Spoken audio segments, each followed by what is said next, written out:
안녕하세요. 사연에 빠지다의 DJ 민영입니다. 오늘도 두 가지 사연 준비되어 있어요. 끝까지 함께 해주시고요. 구독과 좋아요 버튼도 눌러주세요. 그럼 오늘의 사연 함께 시작해 볼게요. 안녕하십니까. 저는 이제 칠순을 코앞에 두고 있는 이제 인생의 노년기에 접어든 여성입니다. 평생 장사를 하며 밥 벌어먹고 살아왔습니다. 그러다 지금으로부터 약 10여 년 전 모든 속세와의 인연을 끊고 낯선 곳으로 들어갈 때까지만 하더라도 제가 이 나이까지 살아 숨쉬리라고는 생각조차 하지 못했죠. 참 사람 죽고 사는 일이 뜻대로 되는 게 아닌가 봅니다. 누군가는 그리 간절히 살기를 원해도 목숨 부여잡기가 제 맘 같지 않고 세상 저버리고 싶었던 아픔에도 제가 이 나이까지 꾸역꾸역 세월을 먹어가며 살아가고 있는 걸 보니 말입니다. 요즘 들어 주변인들의 소개로 이 채널을 통해 여러분들의 살아가는 이야기를 듣고 있자면 세상엔 나만큼이나 파란만장한 인생을 살고 계신 분들이 참 많다는 생각이 들어요.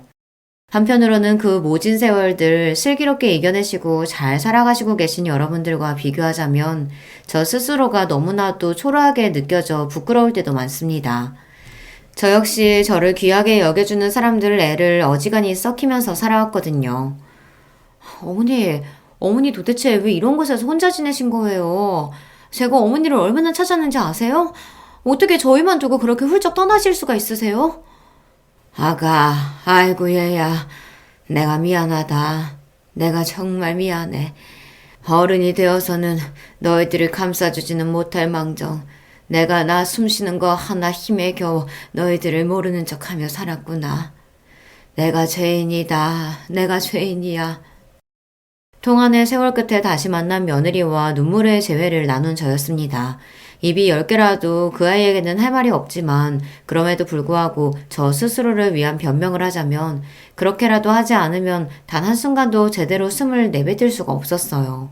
마음속으로 세상 버릴 각오까지 해놓고서는 저도 모르게 숨통 트일 구석을 찾았던 모양입니다. 대체 사람이 어떤 일을 겪으면 이렇게까지 하나 싶으시겠죠. 지금부터 제가 살아오면서 겪은 이야기를 들려드릴까 해요. 말솜씨 없는 부족한 늙은이의 이야기지만 잘 들어주셨으면 좋겠습니다. 젊은 나이에 남편을 만나 아들 녀석 하나 낳고 다복하게 살던 시절이 저에게도 있었습니다.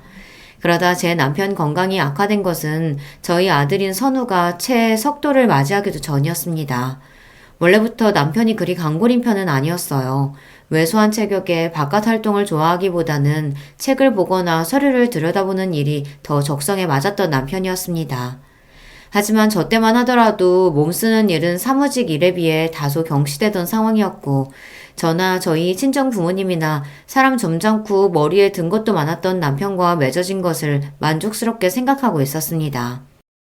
결혼 생활 역시 평온했어요. 감정 기복이 심한 사람이 아니다 보니 집에서 큰 소리 날 일도 별로 없었습니다. 시댁에서야 저희 서구 낳고 나서는 손 귀한 집에 손자까지 떡하니 안겨주었다며 며느리인 저를 예뻐해 주셨어요. 덕분에 감사하게도 시집살이 역시 모르고 살았습니다. 제 비슷한 또래의 여자들이 시어머니 시집살이에 마음고생을 적잖이 하는 사람들이 많다는 걸 생각해보면 저는 여러모로 운이 좋은 편이었어요. 비록 그런 시부모님께서도 저희 결혼한 지 얼마 되지 않아 차례로 지병으로 일찍 떠나고 마셨지만 말입니다. 결혼을 하기는 했지만 저희 나이대와 지금보다 훨씬 일찍 결혼했잖아요. 짧은 시간 안에 양친을 모두 잃은 남편의 상심 역시 컸습니다. 이 나이 먹고 우리 서구 아버지가 되었는데도 부모를 잃는다는 건 참 가슴이 휑하니 비는 기분이야. 항상 부모님께 심적으로 의지를 많이 했지만 나도 이 정도일까지일 줄은 몰랐어. 그러게 말이에요. 두 분 다 참 좋으신 분이셨는데 우리 서구 커서 장가가는 것까지 봐주셨으면 얼마나 좋으셨을까. 저 역시 그런 남편을 진심으로 안타까워했습니다. 제 남편에게 따스하고 정 많은 성정을 물려주신 만큼 제게도 정을 많이 주신 시부모님이셨으니까요. 초저녁부터 꾸벅꾸벅 졸고 있는 서구를 바라보며 남편이 다짐했습니다. 나는 나중에 우리 서구가 젊은 나이에 이런 상실감 느끼지 않도록 정말이지 오래오래 우리 아들 곁에 있어줘야겠어. 버팀목이 될 수 있는 부모로 오래 곁을 지켜주는 것도 부모된 도리로서 자식에게 해줘야 할 일인 것 같아. 당신 말 잘했어요. 그러니까 앞으로는 술도 좀 줄이고 담배도 끊고 우리 서구 장성하는 거 보려면 그래야 되지 않겠어요? 애주가까지는 아니더라도 식사 때마다 반주를 곁들이기 즐기는 남편에게 은근한 눈총을 주던 저였기에 남편 말에 반색을 했습니다. 어찌되었든 남편 곁에 오래 머물러 주려고 마음먹은 남편이었으니 제 마음 역시 흡족할 수밖에 없었죠. 하지만 사람의 수명이라는 것이 어디 제 마음대로 되는 일이랍니까? 아무리 자기 자신의 것이라지만 인간의 생로병사만큼은 자기 스스로도 어쩔 수 없는 세상 이치인 법이죠. 가슴이 아팠다는 것은 남편에게는 그 시기가 너무 이르게 찾아왔다는 겁니다. 여보, 당신 괜찮아? 세상에 낯빛 좀 봐. 대낮에 남편 직장으로부터 걸려온 전화에 불이 나게 달려간 병원에서 남편 낯빛을 보고 그만 심장이 쿵 떨어지는 것 같았습니다. 남편의 병명은 급성 심근경색이었어요. 지금이야 병원도 잘 되어 있고 심장 관련 질환도 미리 대비하면 충분히 관리할 수 있지만 당시로서는 남편처럼 이른 나이에 심장병이 오는 경우가 많지는 않았습니다. 저희 부부 입장에서는 청천벽력과도 같은 소식이 아닐 수 없었어요. 괜찮아, 여보. 창백하게 질린 낯빛으로도 놀란 저부터 달래는 남편이었으나 남편이 자리를 털고 일어나는 일은 결코 벌어지지 않았습니다. 그렇게 남편의 투병 생활이 시작되었죠. 내가 당신 애를 너무 먹인다. 남편이 돼서 아내한테 을지가 되어주지 못할 망정 이렇게 짐이 되니 내가 정말 미안해 여보. 도대체 무슨 소리라는 거야. 부부끼리 그런 말이 어딨어. 그런 말 할 시간에 더 힘내서 밥이라도 한술 더 뜨고 나랑 살살 산책도 다니고, 응? 정말이지 혼신의 힘을 다해 간병에 제 모든 열의를 쏟았습니다만 남편의 병세는 좋아질 기색을 보이지 않았어요. 슬슬 말문이 트여가고 있던 저희 아들 서구의 기억 속에 남아있는 아버지 모습은 항상 병상에 드러누워 있는 모습이었습니다. 서구야, 아버지가 건강하지 못해서 함께 놀아주지도 못하고 미안해. 우리 아들. 아니에요. 괜찮아요. 제 아버지가 어떤 심정으로 그 말을 하는지 이해하기에 아들은 너무 아직 어렸습니다. 그럼에도 순하게 대답하는 모양새가 저희 아버지 판박이었어요. 그런 부자의 모습을 바라보면서 마음 한켠이 시큰해졌습니다. 남편과 이별할 시간이 가까워졌음을 본능적으로 깨달을 수 있었어요. 그렇게 아들이 5살을 겨우 넘겼을 때 남편은 세상을 떠나고 말았습니다. 벌써 오랜 시간 이별을 준비해온 저희 부부였으나 막상 남편이 떠나고 나니 그런 준비는 제게 전혀 마음의 위로가 되지 못했어요. 비록 부모님들 주선으로 만나 결혼한 남편이었지만 진심으로 남편을 사랑했습니다. 남편은 좋은 사람이었고 무엇보다 제게 목숨보다 귀한 아들 서구를 준 은인이었으니까요. 그런 사람이 이 젊은 나이에 내도록 고통스러워하다 결국 세상을 등졌다고 생각하니 마음이 천갈래 만갈래로 찢어지는 듯 했습니다. 정말이지 제 곁에 저희 서구가 없었더라면 그때 제가 어떻게 되었을지 제 스스로도 장담을 하지 못하겠어요.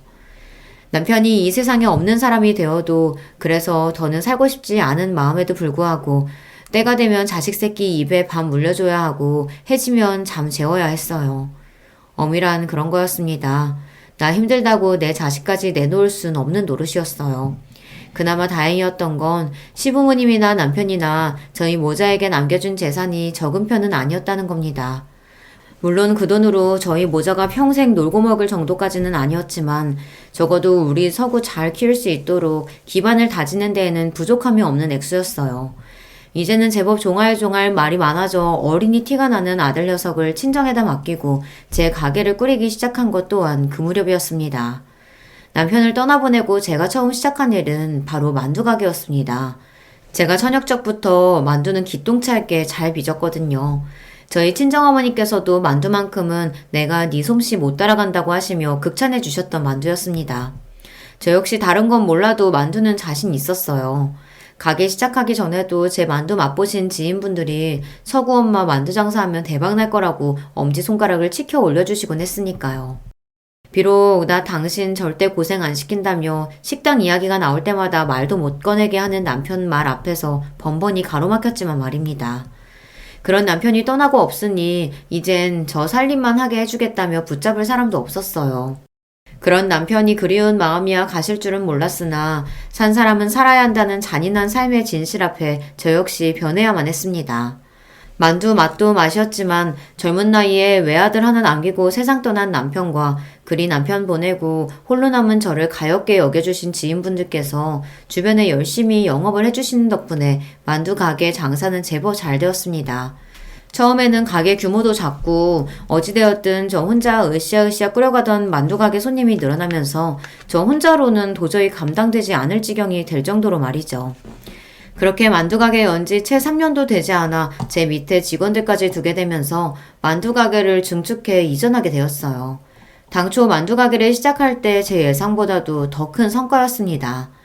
그러는 와중에도 아들 녀석은 무럭무럭 자라났어요. 비록 어린 나이에 아버지를 잃기는 했지만 저 장사하는 동안 사랑으로 아이를 돌봐주신 저희 친정부모님 덕분에 구김살 하나 없이 자란 명랑한 아이였습니다. 저야 장사로 늘 바쁘니 아이 깨기 전에 나갔다가 깜깜한 밤 아이가 잠든 모습을 겨우 보고 쓰러져 잠드는 경우가 많았죠. 저 녀석 잘 키우겠다고 하는 고생인데 막상 자식 새끼 크는 것도 제대로 못 보고 이 귀한 시절 지나가고 있다고 생각하자 가끔은 허무한 마음이 들 때도 있었습니다. 하지만 아무리 저희 가게가 형편이 좋고 도와주시는 어른들까지 계셔 다른 아이 혼자 키우는 어머님들에 비해 상황이 좋다고는 해도 여자 혼자 아이 키우는 게 쉬운 일이 아닌 건 변함없었습니다.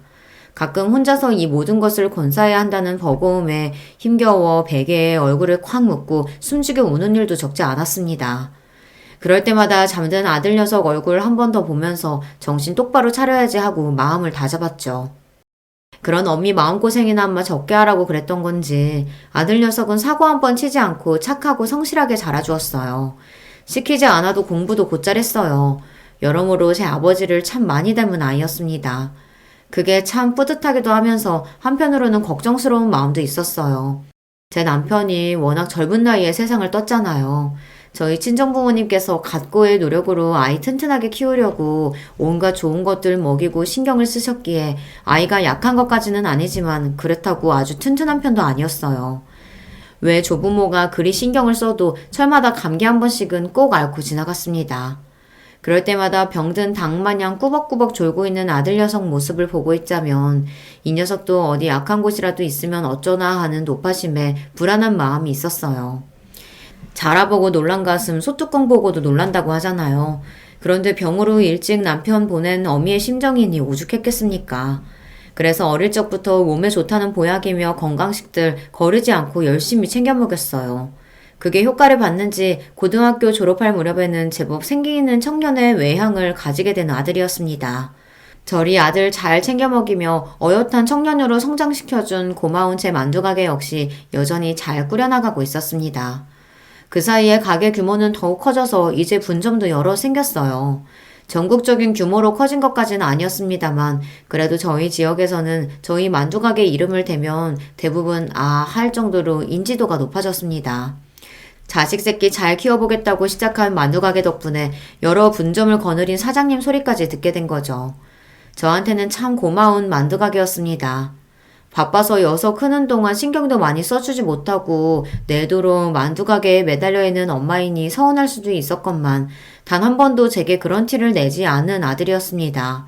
심지어 주말에는 짬을 내서 찾아와 제 엄마 돕겠다고 만두가게에서 일손을 거들기까지 했어요. 공부하느라 바쁜데 주말이라도 좀 쉬어야지 뭐 한다고 또 나왔어. 그러는 엄마는 휴일도 없이 일하면서 나야 여기서 일하면 엄마 얼굴도 오래 보고 맛있는 만두도 얻어먹고 좋죠 뭐. 말 한마디도 어쩜 저렇게 다정하게 하는지. 엄마가 많이 신경 써주지 못했음에도 자기 아버지 닮은 다정하고 심성 고운 사람으로 자라준 것 같아 아들에게 고마운 마음이었습니다.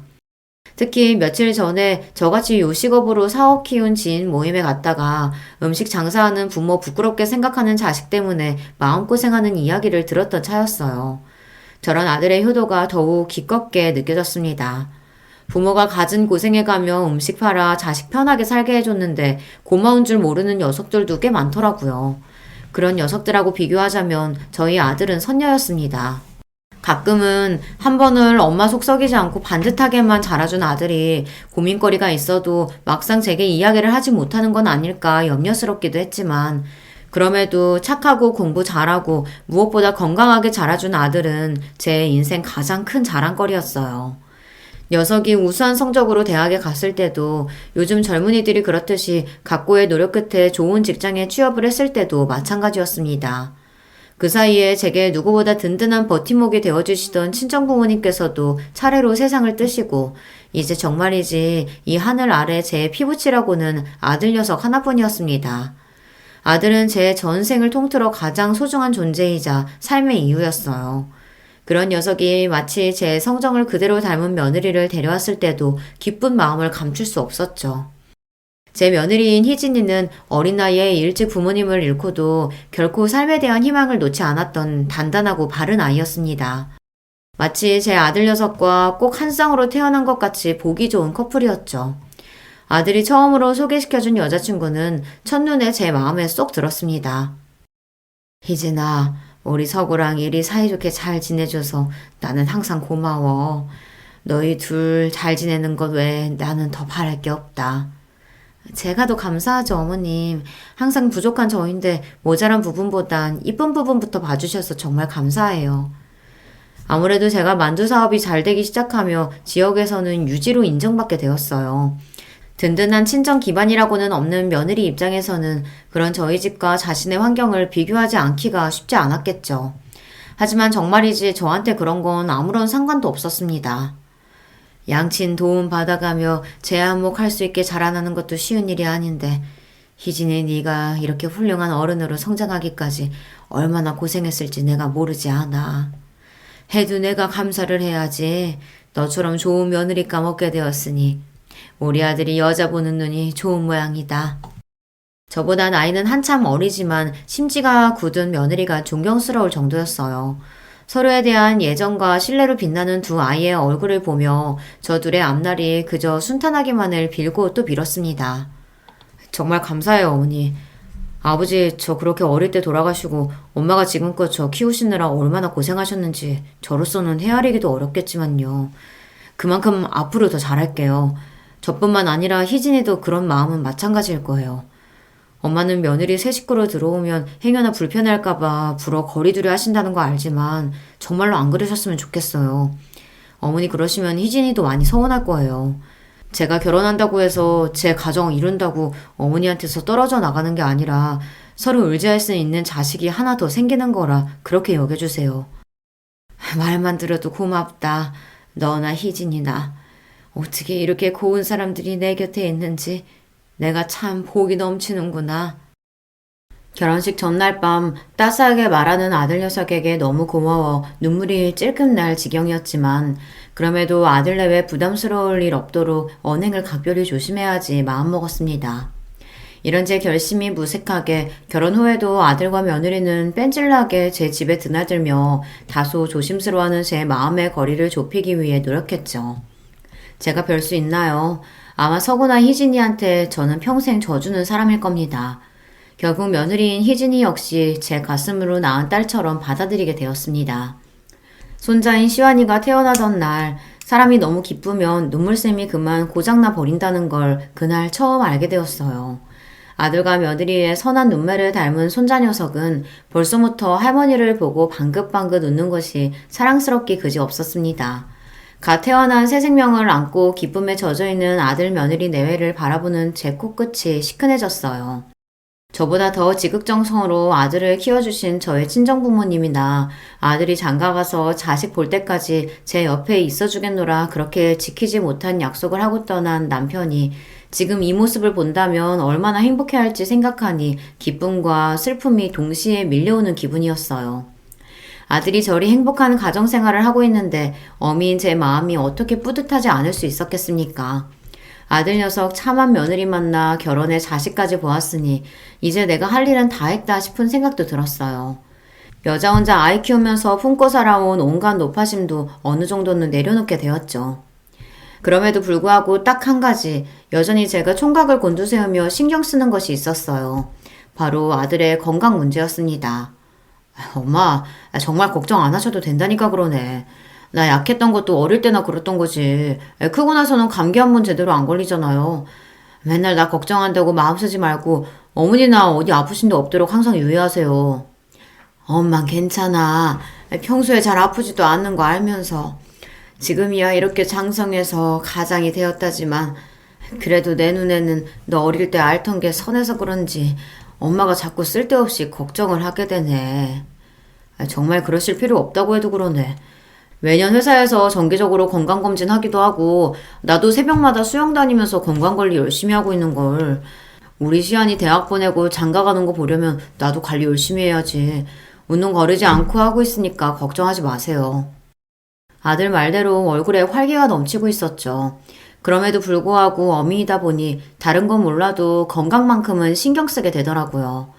며느리까지 들어오고 나자 아들뿐만 아니라 며느리 건강까지 챙기느라 그런 걱정거리는 2배가 되었네요. 어머님, 자꾸 저한테 이런 거 보내시지 말고 좋은 건 어머님 드시라니까요. 나도 먹었어. 나 챙기는 김에 너희들 것도 챙겼으니 아까워하지 말고 부지런히들 먹어. 철마다 온갖 보양식이며 기운 떨어질 만한 시기에 보약 한 제 지어 보내는 건 여전했습니다. 고맙게도 그런 어미 마음을 헤아려 아들 며느리 모두 군말 없이 보내주는 거 잘 챙겨 먹어주어 제 마음이 뿌듯했습니다. 그래, 이만하면 저 아이들도 제 자식 제대로 건사할 때까지 건강하게 잘 버텨주겠지. 조금씩 마음을 놓기 시작했어요. 그날은 여느 때와 다름없는 날이었습니다. 제가 장사를 업으로 삼아 사는 사람이다 보니 한창 바쁜 시간에는 정신이 하나도 없었지만 평생을 일이 살다 보니 그건 역시 익숙한 일 중 하나였죠. 그렇게 가장 바쁜 일을 해결하고는 이제는 그 수가 더 늘어난 직원들에게 나머지 일을 맡기고 집으로 향하는 중이었습니다. 아직 직장에서 열심히 일할 시간인 아들에게 전화가 왔어요. 그래 서구야. 너 이 시간에 웬일이야? 아직 회사 아니야? 오늘은 일이 좀 일찍 마쳐서요. 오랜만에 우리 엄마 목소리도 듣고 싶고. 자주 저를 들여다보며 살뜰하게 저를 챙기던 아들 며느리가 회사 일이 바빠졌다며 제대로 얼굴을 보지 못한 지 벌써 보름 가까이 되어가고 있었어요. 저도 사는 게 바쁘다 보니 아들을 마지막으로 본 지가 벌써 이렇게 되었나 싶었습니다. 그러게 바쁘다고 얼굴도 제대로 못 보고 일이 살아서 될 일이 아닌데. 아들 저녁은 먹었어? 오랜만에 엄마가 저녁 해줄까? 그럴까? 오늘은 간만에 엄마가 해주는 밥 먹고 엄마 집에서 자고 갈까? 아유, 희진이 허락부터 받아야지. 그렇게 말하면서도 내심 오랜만에 제 집에서 자고 가겠다는 아들 말에 설레기 시작했습니다. 그 나이를 먹어서도 아들 말 한마디에 일이 기분이 최고로 좋아질 수 있다니 저도 참 고슴도치 엄마라는 생각이 들었어요. 그렇게 아들 좋아하는 창거리 하려고 바리바리 장을 봐서는 집으로 돌아갔습니다. 아들 녀석과 오랜만에 오붓하게 단둘이서 저녁도 해먹고 차도 마시고 참 좋은 저녁이었어요. 그저 오늘만 같았으면 싶었죠. 하지만 저도 엄마 아닙니까? 불어 아무렇지 않은 척하는 아들 얼굴에서 차마 하지 못할 말이 있다는 걸 기민하게 알아채버리고 말았습니다. 서구야, 엄마한테 할 말이 있지? 제 말에 눈을 크게 뜬 아들이 잠시 말이 없었어요. 저녁 시간 내내 미소를 잃지 않던 아들의 입가가 서서히 일그러지기 시작했습니다. 떨리는 아들의 입꼬리와 순식간에 붉어진 눈시울을 보고 직감적으로 불안감이 온몸을 덮쳐왔어요. 제가 암이래요. 제발 그 어떤 경우에도 듣고 싶지 않았던 말이 제 아들의 입에서 튀어나왔어요. 그대로 대답도 어떤 행동도 하지 못한 채 그저 경악에 차서 박제되기라도 한 듯 얼어붙어 있었습니다. 지난번 검진에서 이상이 있다고 해서 정밀검사 해봤는데 이미 암이 꽤 진행된 상태라고 그러네요. 위치도 안 좋고 전이 되었을 확률도 높다고 하고 차마 자식이 되어서 어머니한테 드릴 수 없는 말씀이라 망설이다가 더는 미룰 수 없을 것 같아 말씀드리는 거예요. 벌린 제 입가와 허공에 맴도는 손이 파르르 떨렸습니다. 이윽고 제가 비명과도 같은 울음을 터뜨리고 말았어요. 서우야, 내 새끼, 내 아들, 왜 너한테 이런 병이? 어째서 너한테 이런 병이? 그건 절규에 가까웠습니다. 제 목구멍에서 이런 소리가 나올 수 있다는 게 소름이 끼칠 정도였어요. 이런 사실을 알고 싶지는 않았습니다. 그런 저를 보며 서서히 얼굴을 일그러뜨리던 아들이 이윽고 눈물을 뚝뚝 떨어뜨리기 시작했습니다. 엄마, 죄송해요. 죄송해요, 어머니. 저 하나 보고 살아오신 엄마인데 그 모지 세월 고생하신 거 다 저 하나 보고 참아주신 건데 엄마한테 이런 불효 저질러서 정말 죄송해요. 엄마 죄송해요. 그러면서 마치 어린아이처럼 엉엉 울며 제게 사죄하는 아들이었어요. 그 모습을 보며 심장을 쥐어뜯기는 기분이었습니다. 아직 초등학교도 들어가지 못한 어린 자식의 나이도 젊은 제게 찾아온 악마 같은 병에 공포를 느끼고 있을 아들이었습니다. 그럼에도 불구하고 차마 제 어미 앞에서는 죽음에 대한 두려움을 티도 내지 못하고 그저 죄인처럼 제 앞에 고개를 숙이고 있었어요. 저는 누구인지도 모를 존재에게 저주를 퍼부었다, 애원을 했다. 도저히 제정신을 붙들고 있을 수가 없었습니다. 이런 병 줄 거면 저한테 주시지. 그 어떤 고통이라도 달게 받을 테니 내 새끼가 아니라 차라리 날 아프게 하시지. 제발, 제발 그 고통 제가 다 떠안게 해주세요. 제발. 그렇게 아들을 품에 얼싸안고 혹여 품에서 놓치기라도 할세라 안간힘을 주어 아들을 꼭 끌어안았습니다. 당장이라도 누군가 제 품에서 제 아들을 뺏어갈 것 같은 생각에 공포에 질려 있었어요. 치료받으면 돼. 요새 을슬이 얼마나 좋은데 이 어미가 무슨 짓을 하서라도 너 잘못되지 않도록 뭐든 할 거야. 악마한테 영혼을 팔아서라도 너 살릴 거야. 그러니까 울지 마. 울지 마, 서구야. 그렇게 말하면서도 시시때때로 엄습하는 두려움에 잡아먹힐 것만 같았습니다. 자식을 잃을지도 모른다는 공포는 차마 형용할 수 없을 정도로 끔찍하고 잔혹한 것이었습니다. 제발 제게서 제 아들을 빼앗아가지 마시길 이 세상에 존재하는 모든 것에다 대고 빌고 또 빌었어요. 암 환자인 아들의 치료가 본격적으로 시작되었습니다. 역시 얼마나 많이 울었는지 토끼처럼 눈이 새빨개진 며느리였지만 어느 때보다도 굳건하고 담대한 표정을 짓고 있었습니다.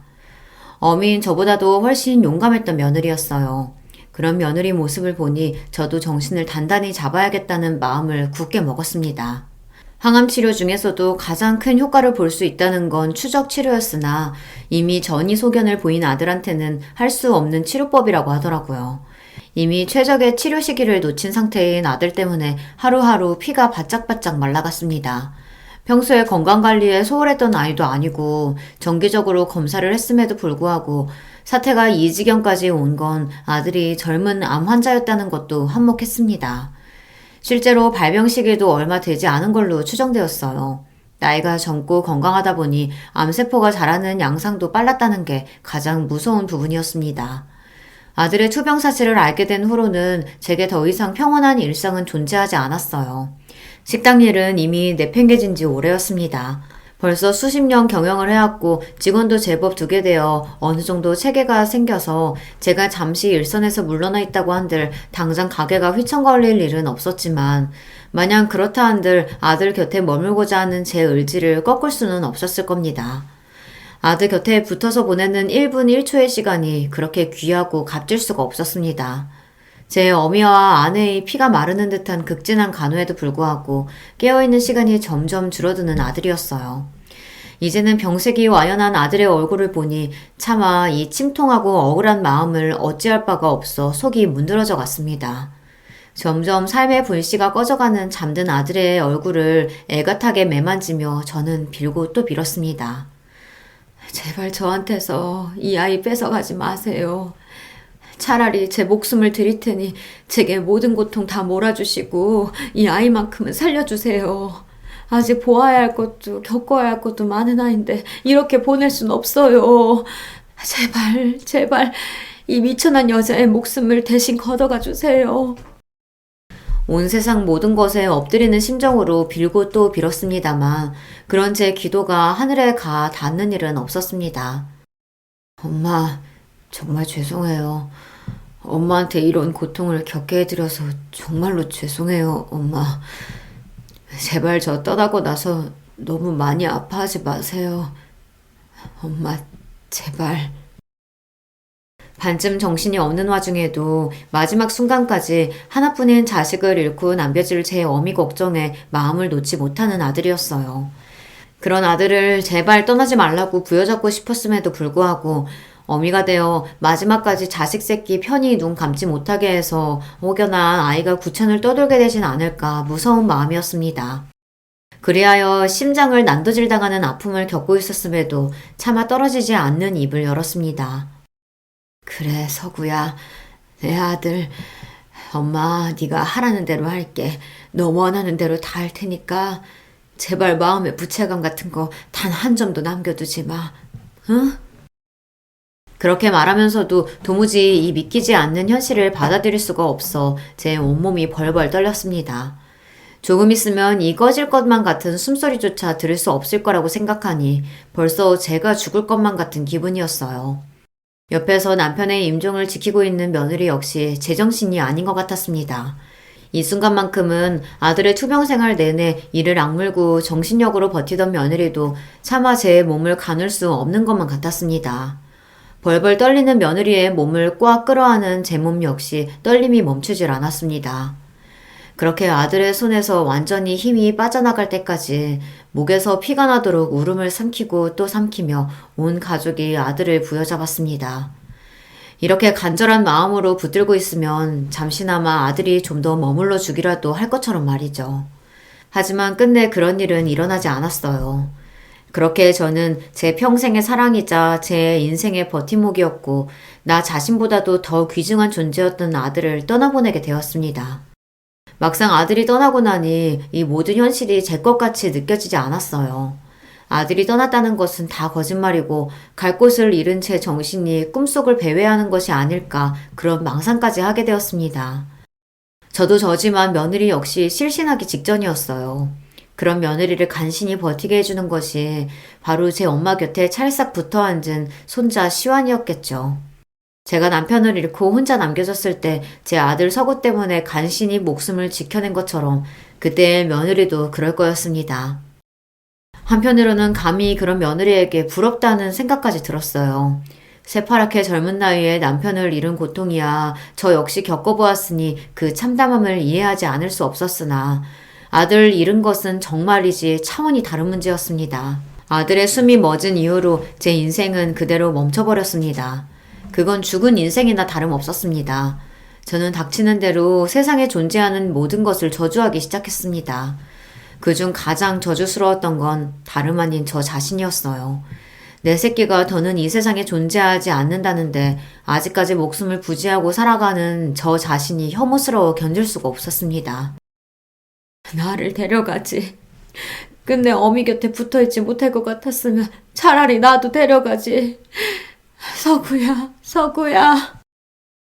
차마 크게 내뱉지도 못하고 애타게 떠난 아들을 찾으며 저는 점점 죽어가고 있었어요. 하지만 고통은 지금부터 시작이었습니다. 에헤이, 엄마. 무거운 거 들지 마시라니까. 아들도 다 어디다 쓰려고요. 엄마, 오늘은 엄마 좋아하는 나물 비빔밥 해먹을까? 제 집 구석구석, 그리고 제가 평생을 일한 만두 가게까지 아들이 존재하지 않은 곳이 없었습니다. 정작 내 아들은 이미 세상을 떠났는데 제 눈이 닫고 제 귀가 열려있는 모든 곳에 아들이 함께하고 있었어요. 그런 아들의 흔적을 발견할 때마다 마치 아들이 되살아난 것 같아 기쁘다가도 이내 그것이 현실이 아님을 깨닫고 더 지독한 괴로움에 시달려야 했습니다. 애초에 제 몸으로 품어 제가 이 세상에 내놓은 아이가 아닙니까? 이미 장례식을 치러 세상과의 이별을 알렸다 할지라도 그게 어미인 저와의 이별이 될 수는 결코 없었습니다. 그렇게 집착적으로 아들의 흔적에 매달리며 저는 모든 삶의 의욕을 잃고 하루하루 그저 메말라 갈 뿐이었습니다.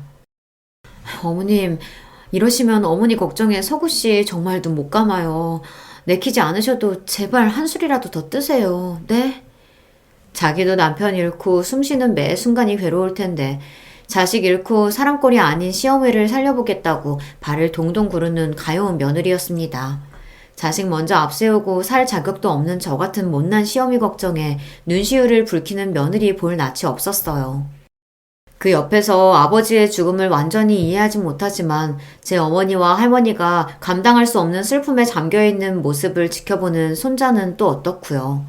먼저 자식 앞세운 것도 모자라 남아있는 며느리 손자에게까지 제 존재가 민폐되는 것 같아 제 목숨이 그리 하찮고 보잘것없게 느껴질 수가 없었습니다.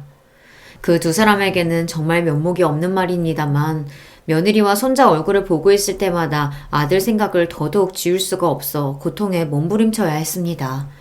그 둘의 얼굴을 볼 때마다 저 둘과 함께 있는 시간에 가장 행복한 미소를 보였던 아들의 얼굴이 눈앞에서 떠나가질 않아 심장이 옥죄이고 애간장이 끊어지는 기분이었습니다. 제가 두 사람 앞에서 사라지기로 한 것은 아들을 잃은 형용할 수 없는 큰 상실감 때문이기도 했지만 이런 제 비겁한 마음 때문이기도 했어요.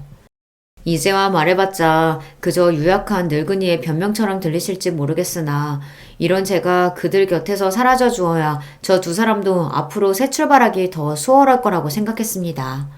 지금 당장에야 남편과 아버지를 잃은 슬픔에 잠겨있는 두 사람이겠지만 그 둘에게 남은 인생이 너무 길었어요. 특히나 며느리는 또 어떻습니까? 저 역시 남편 일찍 잃고 어린 자식 홀로 키워가며 살아온 사람입니다. 젊은 나이에 과부된 서름을 제가 이해하지 못하면 누가 이해할 수 있었겠어요. 우리 착한 며느리는 정 많은 아이니 홀로 남겨진 자식 잃은 시어머니를 외면할 수 있는 성정은 아니었습니다. 하지만 앞으로 남은 세월이 긴데 저 아이 영영 혼자 둘 수도 없는 노릇 아니겠어요. 그렇다면 언젠가 저 아이 제가 하는 모습을 지켜봐야 할 텐데 저로서는 도저히 그걸 지켜볼 자신이 없었습니다. 내 아들이 그 누구보다 사랑했던 며느리가 다른 사람의 아내가 된다니. 며느리 생각하면 차마 염치가 없는 이야기긴 하지만 그것까지 버틸 자신은 없었어요. 며느리한테도 새로 시작하는 마당에 이미 떠난 남편의 혼자 남겨진 어머니와 가깝게 지내면 얼마나 마음이 불편할지 혹여나 그의 인생의 짐이 될까 싶어 두려웠습니다. 며느리와 손자 몰래 제 신변을 정리하기 시작한 것도 그래서였습니다. 제 복에 넘치는 행운이라 여겼던 제 사업의 성공 역시 더는 제게 기쁨으로 다가오지 않았습니다. 이치에 맞는 소리가 아니라는 건 알지만 내가 욕심을 조금 덜 부렸다면 혹시 내 아들 데려가지 않으시진 않았었을까 하는 말도 안 되는 생각까지 들 정도였어요. 세상 모든 일이 내 아들 데려가기 위한 일이었던 건 아니었을까 거의 망상에 가까운 생각들에 사로잡히기도 했습니다.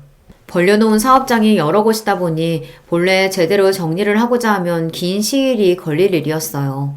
하지만 우리 서구 먼저 보내고 제가 얼마나 고통스러운 시간을 겪고 있는지 알고 계실 제 지인분들께서 두 팔 걷고 도와주신 덕분에 생각보다 정리를 수월하게 마칠 수 있었습니다.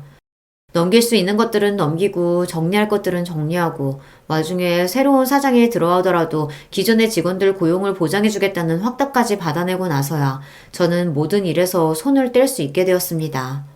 그렇게 정리하고 나니 자산이 50억가량 모여있더라고요. 저희 집 일 봐주던 변호사를 통해 저 떠나면 바로 모든 재산을 며느리와 손자 앞으로 넘겨놓도록 했습니다.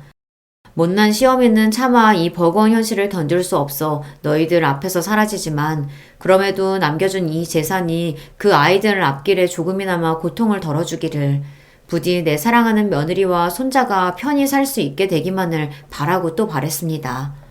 그렇게 저는 며느리에게 한마디 마지막 인사조차 건네지 못한 채 그들 곁을 떠나고 말았습니다. 제가 떠나온 곳은 이제는 주민 하나 살고 있지 않다는 무인도였어요. 본래 10년 전까지만 하더라도 몇몇 주민들이 남아있었으나 다들 고령으로 떠나시고 빈집만 남겨지게 되었다는 겁니다. 사실 제가 제대로 살고자 하는 마음이 있었더라면 제 귀한 며느리와 손자 남겨놓고 어떻게 그 먼 곳까지 갔겠습니까? 섬에 들어갈 때까지만 하더라도 저는 정말이지 딱 세상 버리고 싶은 마음뿐이었습니다. 나이도 있으신 분이 혹시 어디 편찮으시기라도 하면 어쩌시려고 저런 외진 섬으로 들어가세요. 그냥 바다 구경이나 왔다 생각하시고 한 바퀴 돌아보시고 나가시죠. 저를 섬까지 데려다 주신 선장님께서 걱정스러운 얼굴로 저를 바라보며 말씀하셨어요. 그 말을 듣자 그래도 저 섬에서 그냥 쓰러져 버리는 것도 나쁘지 않겠다는 생각이 들었습니다.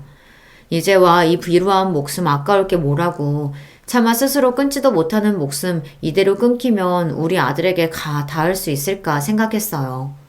세상 모든 수심이란 수심은 다 떠하는 듯 얼굴꼴이 말이 아닌 나이든 여자가 무인도로 가자는데 그분도 걱정을 안 하실 수 없었겠죠.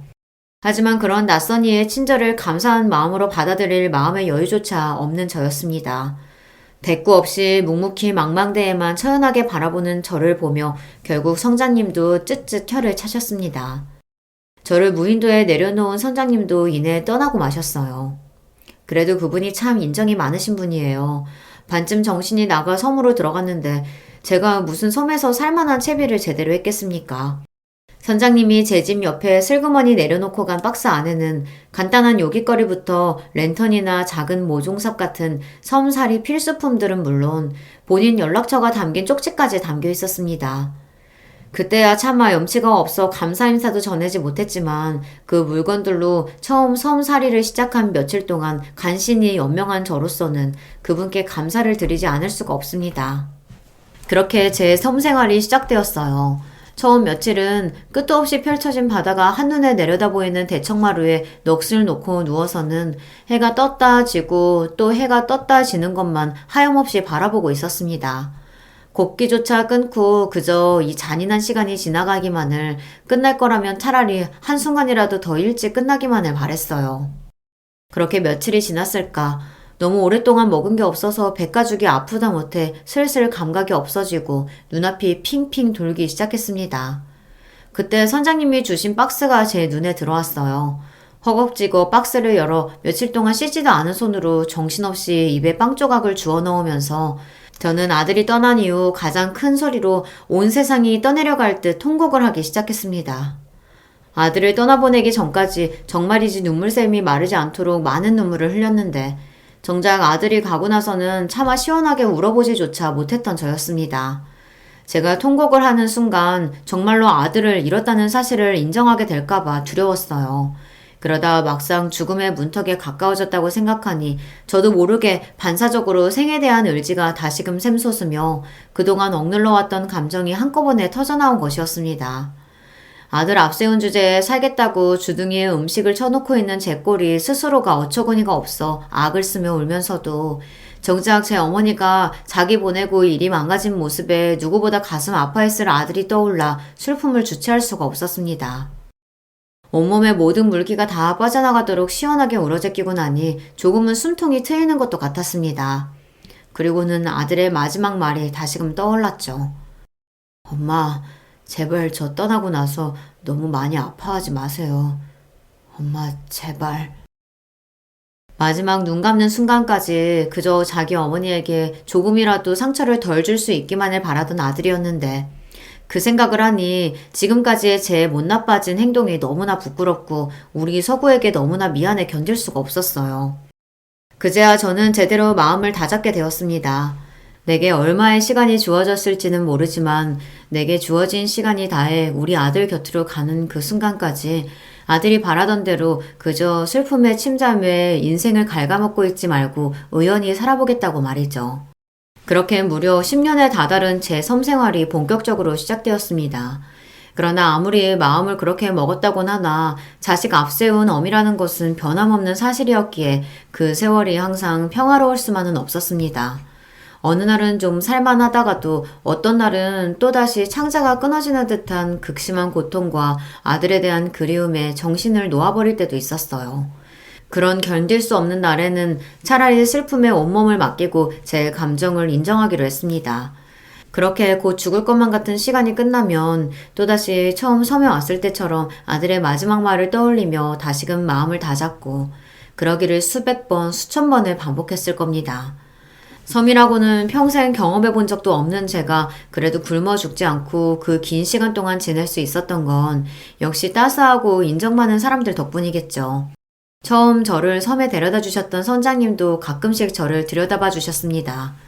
무인도라고는 하나 근처에는 주민수가 제법 되는 작은 섬들이 여럿 있었기에 지나는 길에 이 늙은이까지 신경을 써주신 겁니다.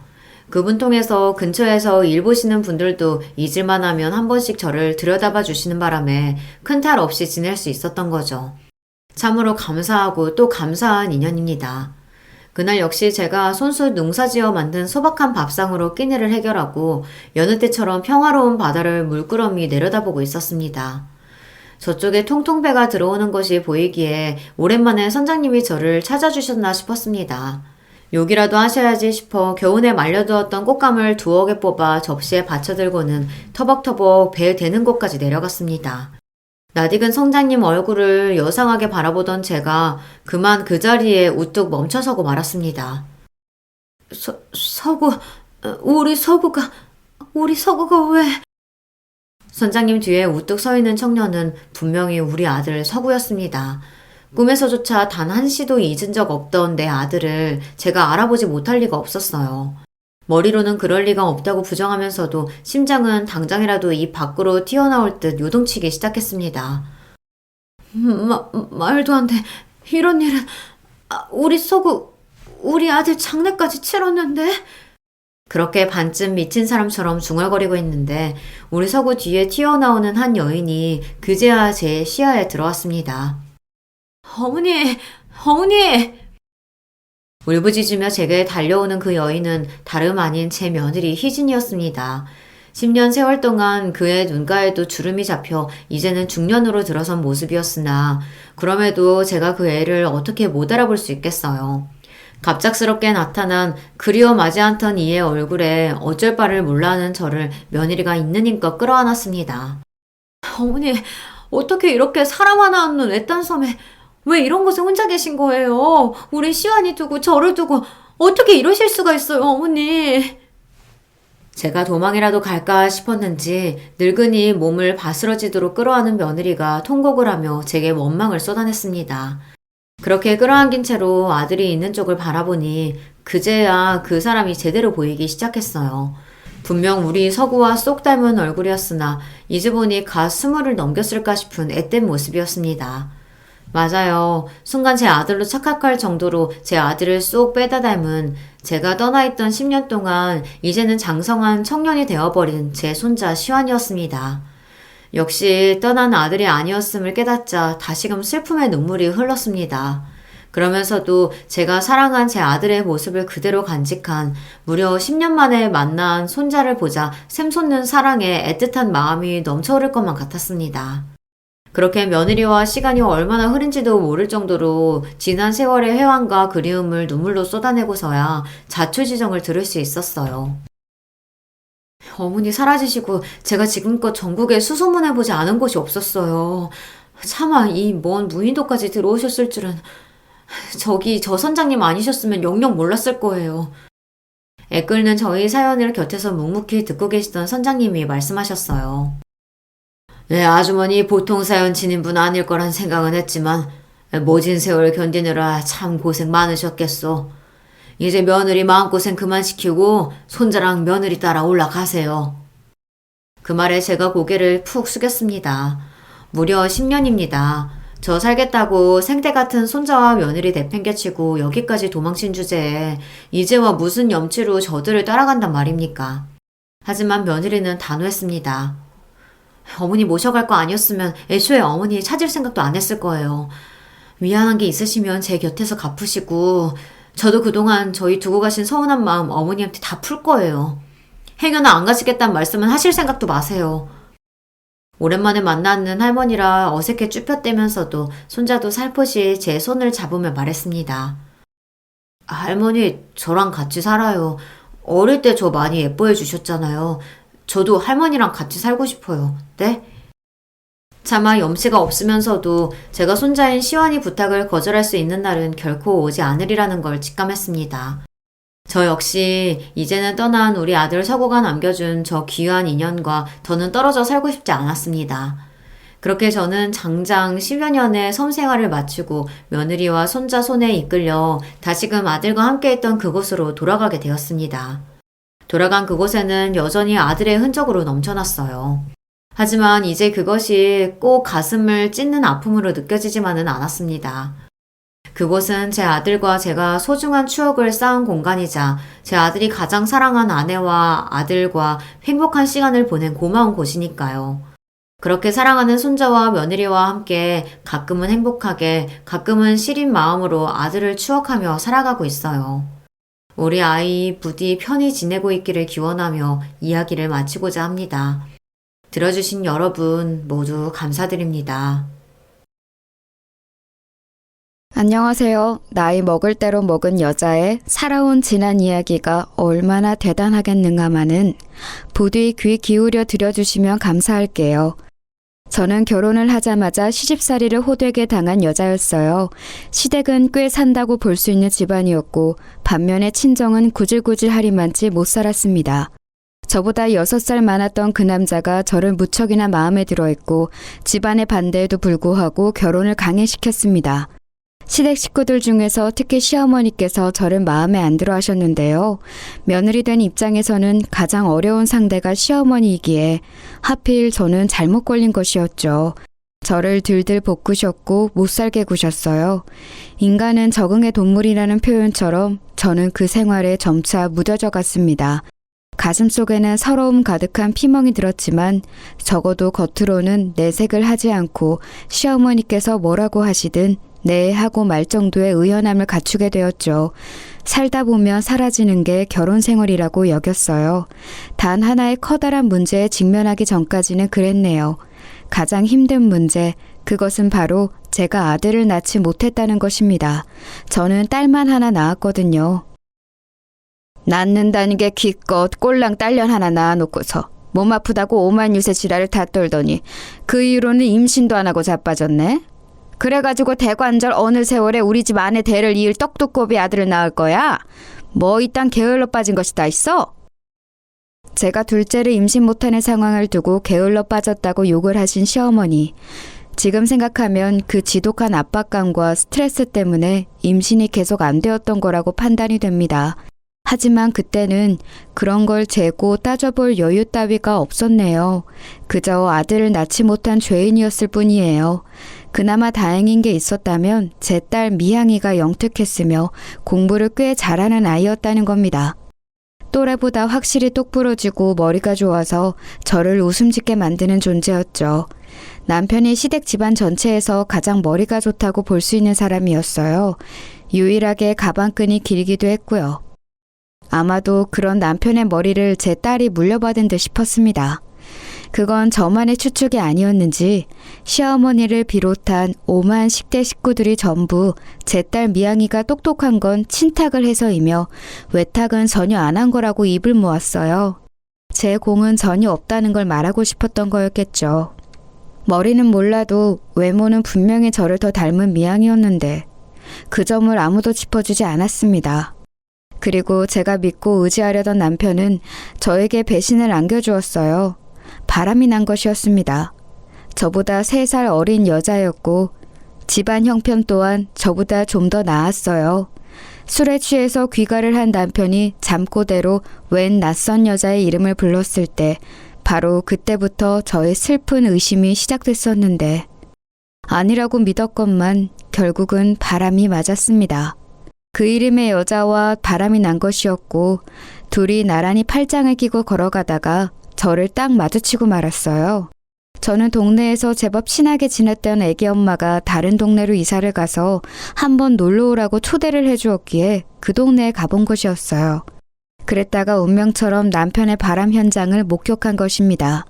만약에 저 혼자였다면 남편이 네가 잘못 봤다며 발뺌을 했을지 어땠을지 모르겠어요. 그런데 이사를 간 애기 엄마뿐만 아니라 다른 이웃들도 몇몇 함께 있었기 때문에 완전히 증거가 남겨지고 말았죠. 돌이킬 수 없는 상황이었어요. 일이 커졌는데 시댁에서는 저보고 참으라고 그랬습니다.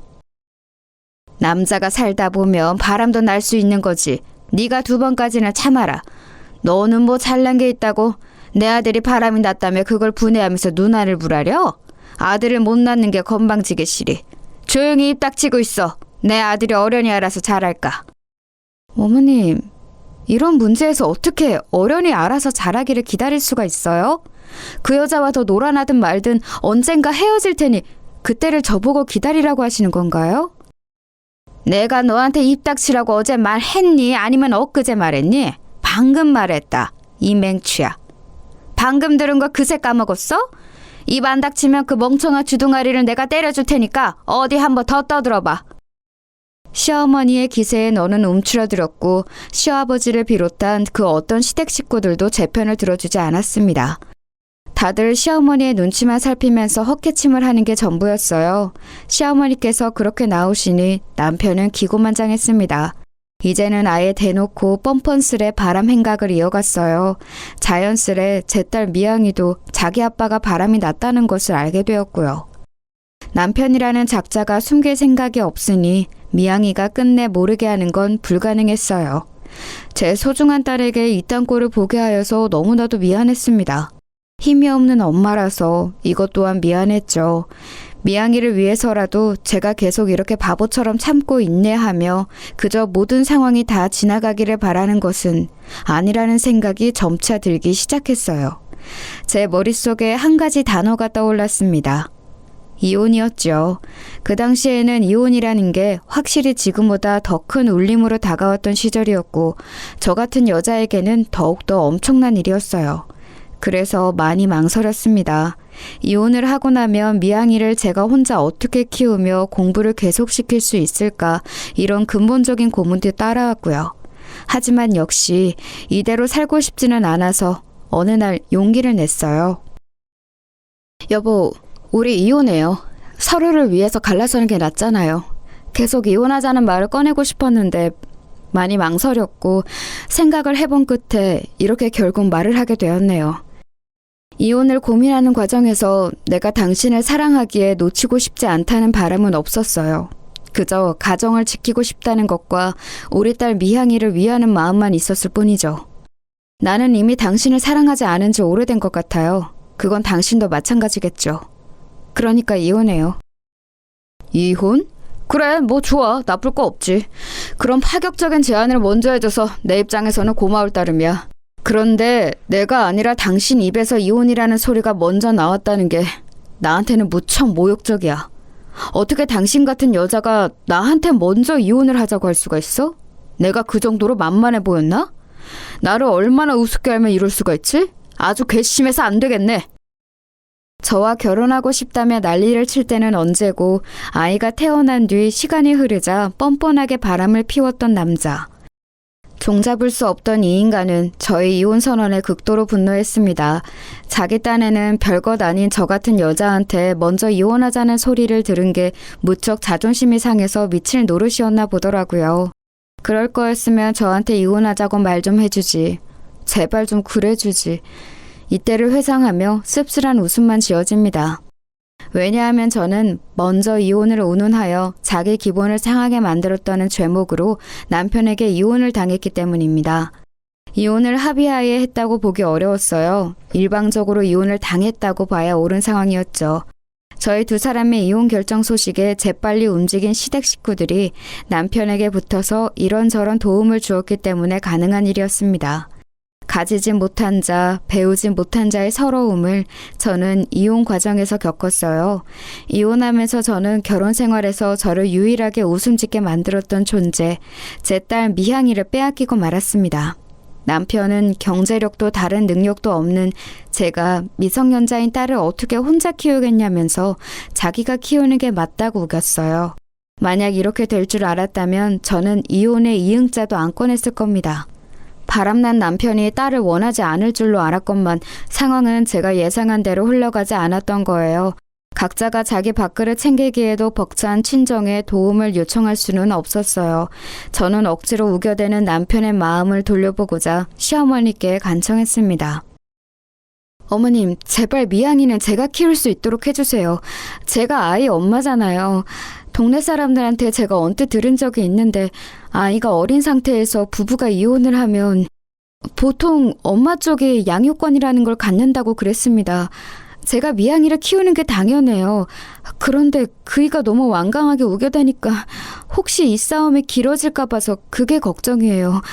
그러면 길어지는 부모의 이웃 싸움에 미양이가 얼마나 상처를 받겠어요. 그러지 않도록 해주세요. 네? 어머님이 제발 그이의 마음 좀 돌려주세요. 어머님도 그이가 새 출발하기를 원하시잖아요. 다 알고 있어요. 뭐 그건 그렇긴 한데 미양이가 기집애라서 그거 하나가 좀 걸릴 뿐. 애가 똑똑하잖아. 자기 아빠 닮아서 공부를 퍽 잘하는 것 같던데. 솔직히 내가 보기에는 내 아들보다 공부를 더 잘하는 것 같기도 하고. 아무튼 너하고 네 딸은 달라. 네 딸은 우리 집안의 피를 강하게 받았어. 지금 그게 무슨 말씀이시죠? 설마 미양이를 제가 키우는 것을 어머님도 반대를 하시겠다는 그건 아니시죠? 너도 잘 생각해라. 공부 잘하는 딸 대학까지 잘 보내고 싶으면 그 안 돌아가는 대가리를 잘 좀 굴려보라고. 네가 데리고 키워봤자 뭘 어떻게 잘해줄 수 있는데. 애가 공부하다가 모르는 게 있다고 물어보면 대답을 해줄 수 있기를 해. 아니면 그런 궁금증 싹 다 가시게 해줄 좋은 학원을 여러 군데 보내줄 수 있기를 해. 하나밖에 없는 딸 자식 앞길 망치지 말고 생각 잘하는 게 좋을 거야. 나도 솔직히 내 아들이 애 딸린 이혼남 되는 거 싫은데 내 소녀에 대한 일망의 정, 안타까움 이런 게 있어서 하는 소리야. 미양이 입장에서는 너랑 사는 게 장기적으로 독이야. 독! 그것도 맹독! 그야말로 청천벽력이었습니다. 그 소리를 듣는 순간 억장이 무너지더라고요. 저와 같이 살다가 꼭 저처럼 구질구질한 인생을 살게 되는 미양이의 미래가 눈앞에 그려졌고 저는 좌절감에 털썩 주저앉고 말았습니다. 시어머니께서는 그런 저에게 혀를 끌끌 차신 뒤 냉정하게 돌아서셨죠. 그게 제가 시댁에 갔던 마지막 날이었고 시어머니를 마지막으로 뵌 자리였습니다. 터덜터덜 집까지 그 먼 거리를 걸어가면서 저는 생각하고 또 생각했어요. 무엇이 제 딸을 위한 길일까 한참을 생각해본 끝에 제 욕심을 접기로 했습니다. 제 주제에 딸을 데려가 혼자 키우려고 했던 것은 순전히 제 욕심에 지나지 않았음을 인정하였죠. 저는 남편에게 앞으로 미양이를 잘 키워달라고 당부했습니다. 지금까지보다 더 아껴주고 위해달라고 하였고 남편은 제가 미양이를 멋대로 찾아오지 않고 제 인생만 조용히 산다면 제멋집 딸내미 부럽지 않게 잘 키우겠다고 했어요. 저는 그러겠노라 약속하였죠. 이혼은 그렇게 마무리되었습니다. 남편에게 이혼 이야기를 꺼낼 때 상상하였던 그림과는 정반대였네요. 당당하게 미양이를 데리고 제2의 인생을 개척하러 떠나는 저의 모습을 잠시 그렸었건만 현실은 저 혼자 비참하게 떠나는 모습이었어요. 제 딸 미양이는 그런 저를 붙잡았습니다. 엄마, 왜 저를 두고 가세요? 저도 데리고 가세요. 엄마 없이 앞으로 저 혼자 어떡하라고? 혼자라니 네가 혼자야. 아빠가 계시잖아. 앞으로 아빠하고 잘 지내면 돼. 싫어요. 저는 엄마하고 살 거예요. 아빠 말고 엄마와 살고 싶다고요. 엄마, 그냥 저도 데리고 가주시면 안 돼요? 땡깡 부리지 않을게요. 밥 투정도 안 할게요. 사고도 안 칠 거고 그냥 조용히 공부만 열심히 할게요. 그러니까 제발 저 좀 데리고 가주세요. 네? 아니, 안 돼. 왜냐하면 내 인생에는 네가 필요 없기 때문이야. 네가 있으면 걸리적거려. 나도 이제 내 인생 좀 멋지게 살아보고 싶은데 네가 끼어들면 그게 어려울 것 같거든. 그러니까 너를 데려갈 수 없어. 앞으로 네가 어떻게 살든 나는 상관 안 할 테니까 열심히 잘 살아. 나는 나대로 잘 살아갈게. 엄마, 제가 혹시 엄마한테 잘못한 거라도 있었어요? 죄송해요. 다시는 안 그럴 테니까 용서해 주세요. 저 두고 가지 마세요. 엄마! 미양이가 울면서 외쳤지만 저는 냉정하게 돌아섰습니다. 저를 잡는 손길도 떼어냈고요. 그리고 집에서 한참 멀어지고 나서야 길바닥에 주저앉아 머리가 깨질 것처럼 아파올 때까지 울었습니다. 지나가던 사람들이 놀라서 저에게 다가왔다가 제가 가슴을 치면서 울자 안 됐다는 말들을 하면서 물러갔지요. 누가 보든 뭐라고 하든 상관이 없었어요. 지금 이 순간 제가 세상에서 가장 못난 엄마가 되었다는 사실만이 남아서 제 가슴을 후벼 파고 있었습니다. 저는 분명 제가 원할 때 미양이를 보지 못하고 살아갈 텐데 언제 어느 때에 다시 볼지 모르는 모녀 관계였고 남편은 금세 재혼을 할 사람이었으니 미양이에게는 계모가 생길 예정이었죠. 그러니 제가 최대한 아무렇지 않게 구는 것이 미양이를 위한 길이라고 생각했어요. 그래야 제가 없는 생활에 이를 악물고 적응하면서 살아갈 테니까요. 제가 미적지근하게 굴면 괜히 자기 아빠와 계모를 원망하면서 어긋날까봐 그게 걱정됐습니다. 미양이를 위해서 그렇게 행동을 한 것이었지만 너무 큰 상처를 줘버린 걸까봐 후회도 조금 됐었네요. 하나뿐인 자식에게 미움을 받아버렸다는 것 정도는 괜찮았어요. 이건 아무렇지 않았어요. 가족에게 미움받는 건 이미 남편과 시댁 식구들이 저에게 선사해준 바가 있었으니 익숙했죠. 다른 건 어찌되든 상관없으니까 내 딸 미양이만 건강하게 행복하게 자기 꿈을 멋지게 펼치면서 그렇게 살 수 있으면 좋겠다. 그러면 내가 여한이 없을 거야. 눈물을 훔치며 일어난 저는 반쯤은 의도치 않게 펼쳐진 제 인생의 이막을 향해 걸어나갔습니다. 저는 우선 시골에 사는 친정언니 집으로 갔어요. 거긴 형부의 고향이기도 했죠. 이혼당하고 자식까지 빼앗긴 저를 불쌍히 여긴 친정언니는 지난 세월 신경 못 써줘서 미안하다고 하며 저에게 거처를 마련해주고 싶어 했습니다. 마음씨 좋은 형부가 동의를 해줘서 저는 그 집에 머물게 되었어요. 시골의 일손을 주로 돕는 일을 하며 지냈습니다. 언니와 형부에게 고마웠고 머리에 잡념을 지우고 싶은 마음도 있어서 저는 꽤 한 번 안 부리고 열심히 일을 했어요. 1년 하고도 2개월을 그곳에 있다가 이제는 떠날 때가 된 것 같아서 짐을 쌌습니다. 제가 그곳에 도착했을 때와는 다르게 생기 있는 얼굴로 떠나겠다고 하자 언니와 형부도 안심되는 얼굴로 웃어주었죠. 그런데 생각지도 못한 일이 벌어졌어요. 그 시골 마을의 유지라고 할 수 있는 어르신께서 그간 저를 눈여겨보셨던 겁니다. 그분께서는 제가 떠났다는 걸 아시자마자 안타깝고 놀라워하시면서 친정언니에게 이런 말씀을 넌지시 건네셨어요. 내가 건너 아는 사람의 일인데 그 양반의 며느리가 사고로 세상을 떠나서 아들이 혼자가 됐거든. 손자 하나, 손녀 하나 이렇게 둘이 있다던데 그 아들 녀석이 바깥일만 할 줄 알지 살림 같은 것과는 영 인연이 없나 보더라고. 어찌 애들을 계속 혼자 키울 수 있겠어. 일찍 결혼했던 탓에 나이도 아직 젊은데. 그러니까 저를 그 지인의 아들이라는 사람과 붙여주고 싶다는 의미였습니다. 친정언니에게서 그 이야기를 전해들은 저는 황당무계한 이야기라고 생각했고 그대로 대답을 해주려고 그랬어요. 하지만 뭔가 제 입에서 머뭇거림이 먼저 나갔습니다. 거절의 말이 얼른 안 나가더라고요. 아주 이상한 일이었죠. 제가 망설이는 사이 친정언니가 남녀의 일은 생각처럼 어차피 흘러가지 않으니 부담 가지지 말고 그 상대와 한번 만나서 인사나 나눠보는 게 어떻냐고 그랬습니다. 친정언니로서는 그 동네에서 힘 있으신 분이 주신 제안을 거절하기 어려운 모양이었어요. 그래서 저는 거절할 도리가 없는 것처럼 굴며 그 상대의 얼굴이나 보겠다고 그랬습니다. 어이가 없었던 건 상대는 아예 생각도 못하고 있었다는 점이에요. 바쁘게 살고 있던 어느 날 부친을 통해서 멀리 알고 지내는 지인이 웬 여자 하나를 너에게 소개시켜주고 싶다고 한다는 소리를 들은 거였죠. 당황한 그 사람은 거절하려고 했으나 딱히 거절한 명목이 없어서 어쩔 수 없이 자리에 한번 나와보게 되었어요. 그게 제 남편과 저의 만남이었죠. 저에게 배신을 선사하였고 끔찍한 이혼을 선사해준 전 남편 말고 진짜 제 남편과의 인연은 이런 모습이었습니다.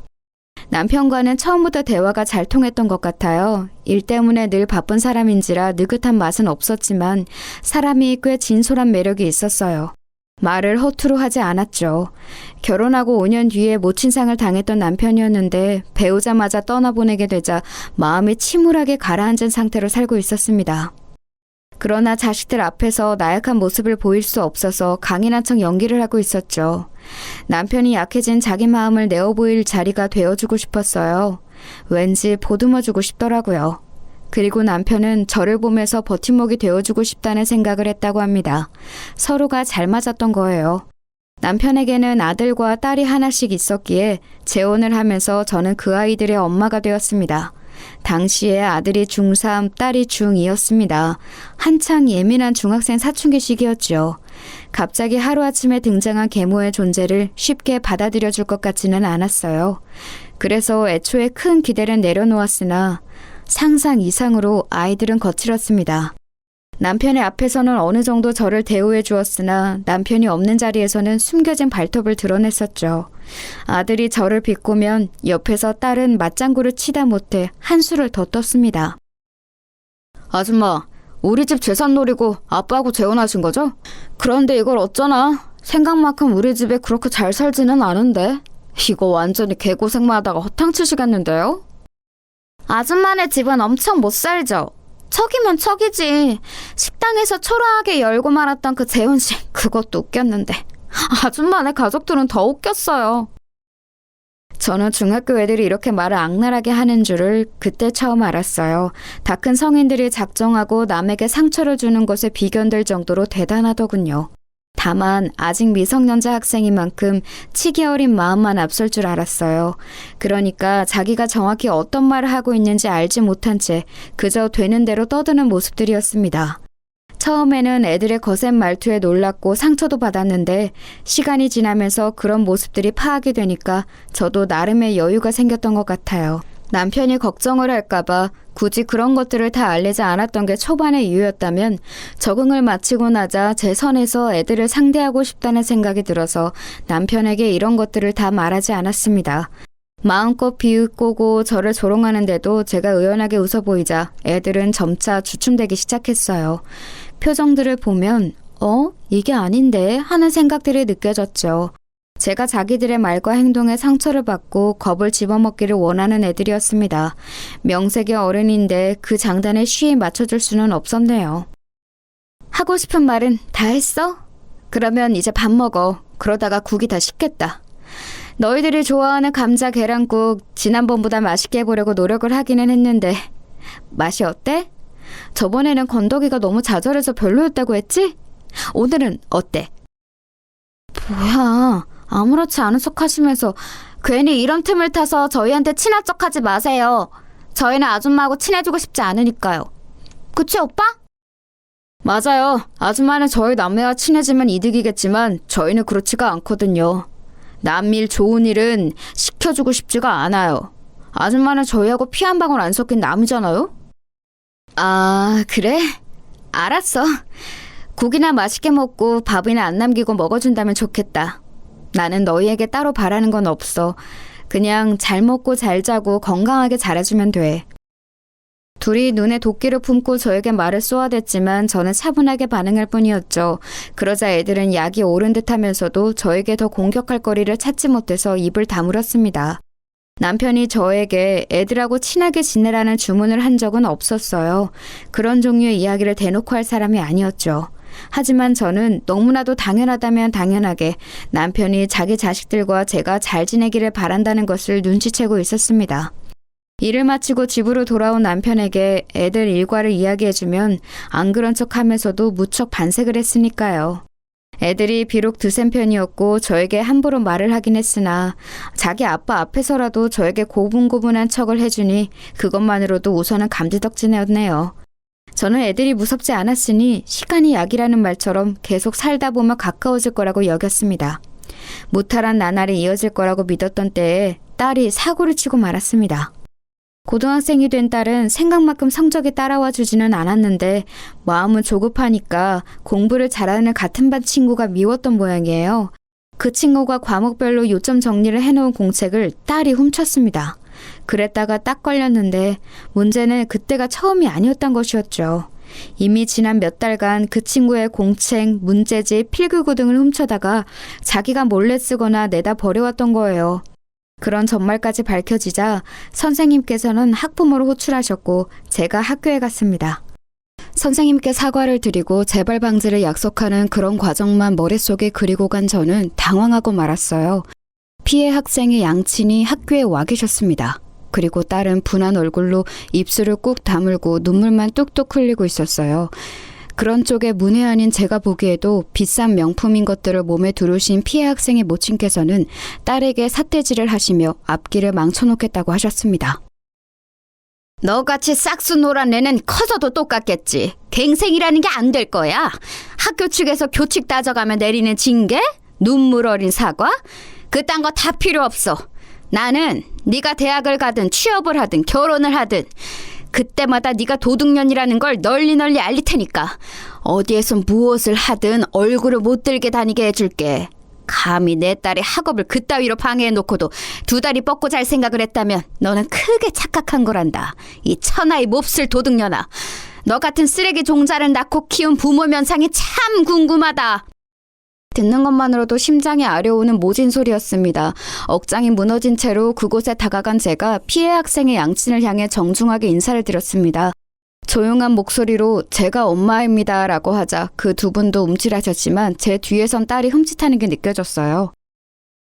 정말 죄송하게 생각합니다. 전부 다 제 불찰입니다. 제 딸은 영특하고 착한 아이예요. 다만 공부 욕심이 많고 때때로 의욕이 넘쳐서 충동적인 일을 벌일 때가 있습니다만 그뿐이에요. 이렇게 멀쩡한 아이를 결코 옳지 못한 행동을 하도록 만든 원흉이 바로 저입니다. 예? 그렇다면 혹시 어머니께서 그거 훔쳐라 저거 훔쳐라 이렇게 지시라고 하셨다는 건가요? 아니요, 그런 의미는 아니었습니다. 저는 제 딸이 그런 잘못을 저질렀는지 몰랐어요. 지난 몇 달간 눈치조차 채지 못했죠. 그러니 저의 잘못입니다. 학교에서 무슨 일이 있었는지 들여다보려고 노력하지 않았고 안일하게 지나치고 말았던 부족한 엄마의 잘못이에요. 아직 미래가 창창하고 꿈이 많은 아이입니다. 부디 마음 너그러이 써주셔서 제 딸이 그랬던 행동을 교정하고 옳게 된 앞날을 살아갈 수 있도록 그 미래를 온전히 누릴 수 있도록 부디 이번 일을 용서해 주세요. 감히 용서를 구합니다. 부탁드려요. 다시는 이런 일이 일어나지 않도록 제가 더욱 노력하는 엄마가 되겠습니다. 다시 한번 제 딸이 저지른 잘못에 대해 죄송하다는 인사를 전합니다. 저는 깊숙이 허리를 숙여 인사를 드렸습니다. 필요하다면 언제든 무릎을 꿇을 준비가 되어 있었고요. 하지만 다행히 그럴 필요는 없었어요. 무척 난감하고 떨떠름하다는 표정으로 피해 학생의 양친께서는 이번 일을 이쯤에서 넘어가겠다고 해주셨습니다. 그러자 안심이 된 것인지 딸이 한숨을 내쉬면서 잠시 몸을 휘청거리더라고요. 많이 걱정했고 긴장했을 테지요. 피해 학생은 소위 엘리트 집안이라고 불리우는 환경에서 자란 아이였더라고요. 집안에 든든한 백이 여럿 있었으니 딸에게 보복을 가하는 것도 어렵지 않은 일이었습니다. 그런데 무사히 상황 정리가 된 거였어요. 저는 딸에게 이제 괜찮다는 표시로 어깨를 두드려 주었지만 딸은 자존심이 상한다는 얼굴로 제 손을 쳐내더니 교무실을 떠나서 교실로 가버렸습니다.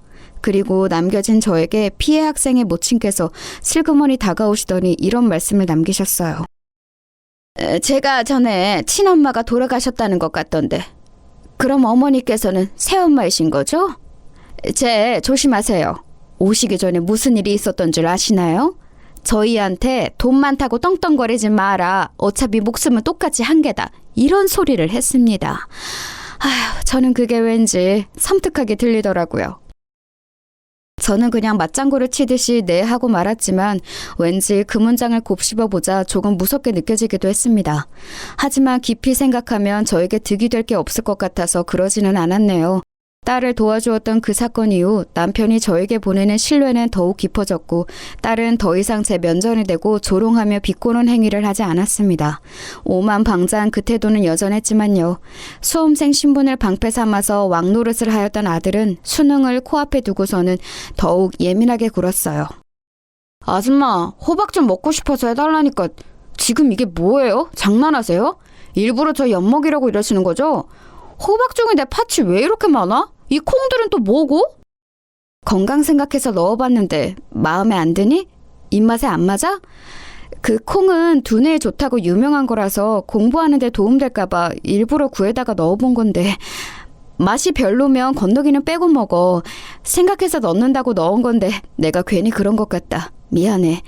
다음에는 호박죽 건더기 없이 정말 깔끔하게 맛있게 해줄게. 지금 나랑 어디 한번 해보자는 건가? 건더기는 빼고 먹으라고? 그럼 나보고 직접 건더기를 분리하라는 거잖아. 그건 당신이 해야지 이 아줌마야. 진짜 엄마도 아닌 주제에 나댈 때부터 알아봤어야 했는데 어떻게 하면 이렇게 단 한 구석도 쓸모가 없지? 쓸모가 없다는 말. 왠지 저를 괴롭혀대셨던 시어머니가 떠올라서 눈앞이 아찔해졌습니다. 충격을 받은 제가 가만히 있자 아들은 호박죽이 담긴 그릇을 저에게 던졌어요. 턱에 맞았고 내용물은 전부 제 옷을 적시며 쏟아져 버렸죠. 뜨끈한 호박죽에 젖은 채로 그릇이 바닥을 나뒹구는 소리를 듣고 있자니 이보다 더 비참할 수는 없겠다는 생각이 들었습니다. 그런 생각을 하면서 저는 웃었습니다. 희미하게 웃어 보이며 아들에게 난 괜찮으니 공부하러 들어가 봐 이런 소리나 기껏 했던 것 같아요. 수능이 목전이었는데 제가 망칠 수야 없었죠. 저에게 쌍욕을 내뱉고 방으로 들어간 아들을 위해 저는 다시 호박죽을 새로 끓였습니다. 그걸 가져다 줬더니 잘 먹더라고요. 그래서 저는 미안했어요. 진작에 제대로 끓여주지 못했던 제 부족함이 가뜩이나 예민한 아들을 건드린 것 같았네요. 그렇게 저는 애들을 몇 번이고 다독이며 감싸 안았습니다. 부정할 수 없는 제 자식들이라 여기면서 늘 웃으며 참았고 인내하였고 삐뚤어지는 애들을 붙잡고 바른 길로 이끌었어요. 아들이 여자친구의 이별 선언에 군대에서 탈영할 뻔했을 때 필사적으로 막았고 딸이 10살 연상의 사업가와 눈이 맞아서 대학 자퇴하고 결혼을 하겠다 했을 때 온갖 욕을 먹으면서도 목숨 걸고 막았습니다. 결과적으로 그 사업가는 완전히 사기꾼이었지요. 이런 건 단적인 예시일 뿐 제가 애들 인생을 위해 나선 순간은 수도 없었네요. 남편이 그랬습니다. 내 자식들이지만 가끔은 당신을 괴롭히기 위해 태어난 악마들인가 싶을 때도 있어. 저는 그런 소리 하지 말라고 나무랐고요. 둘 다 성인이 되었을 때 남편이 엄포를 놓아서 애들은 저를 이제 아줌마가 아닌 엄마라고 불렀습니다. 처음에는 끔찍하게 그 호칭을 싫어하더니 점차 익숙하게 저를 엄마라고 부르더군요. 그 변화가 저는 감사했습니다. 비로소 애들 앞에서 의연하게 굴기 위한 웃음이 아닌 제 안에서 우러나오는 미소가 지어졌네요.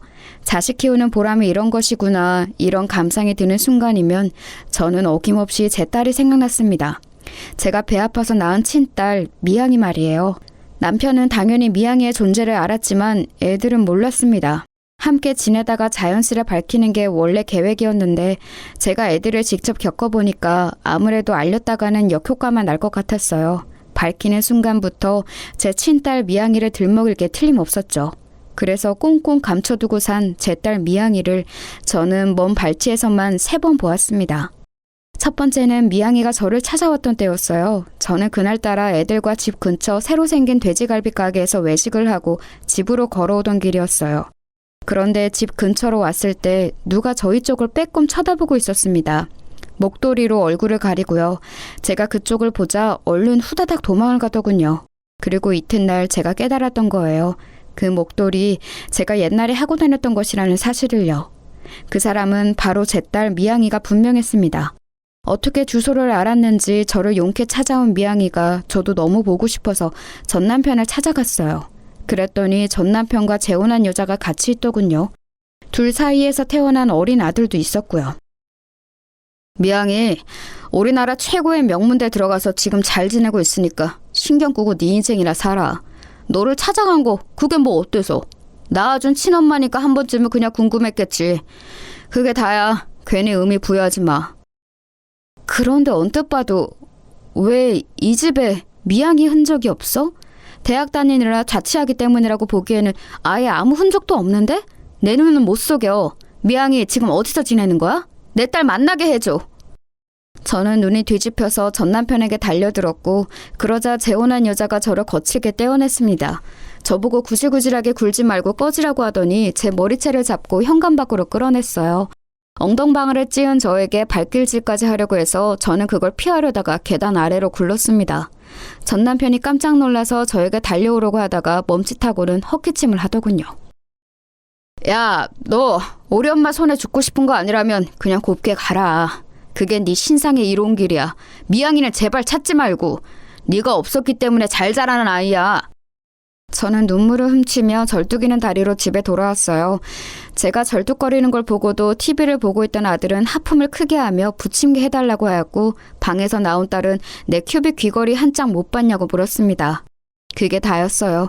그날 늦게 귀가한 남편이 제 다리를 보더니 화들짝 놀랐고 어쩌다 이랬냐고 괜찮냐고 난리법석을 피웠습니다. 저를 걱정해주는 반응에 고작 그것만으로도 울컥해서 저는 빨리 대답을 못했었죠. 제가 조용히 눈물을 흘리자 남편은 가만히 저를 안아주었습니다. 재혼으로 만난 이 남자에게서 늘 위로를 받았고 평안함을 느껴온 바였어요. 그랬기에 성격 포악한 애들을 인내하며 살아올 수 있었죠. 왜냐하면 이 남자의 자식들이니까요. 결코 포기하거나 저버릴 수 없었던 이유였어요. 그리고 세월이 흐르면서 저도 애들에게 인간적인 정이라는 게 들어보니 모양이었어요. 절뚝이며 걷는 저를 보고도 본체 만체 굴었던 애들이지만 전혀 밉지 않은 걸 보면 어찌됐든 제 자식이라는 게 느껴졌죠. 저는 그 이후로 제 친딸 미양이를 보고 싶어서 다니는 학교에 몰래 찾아갔습니다.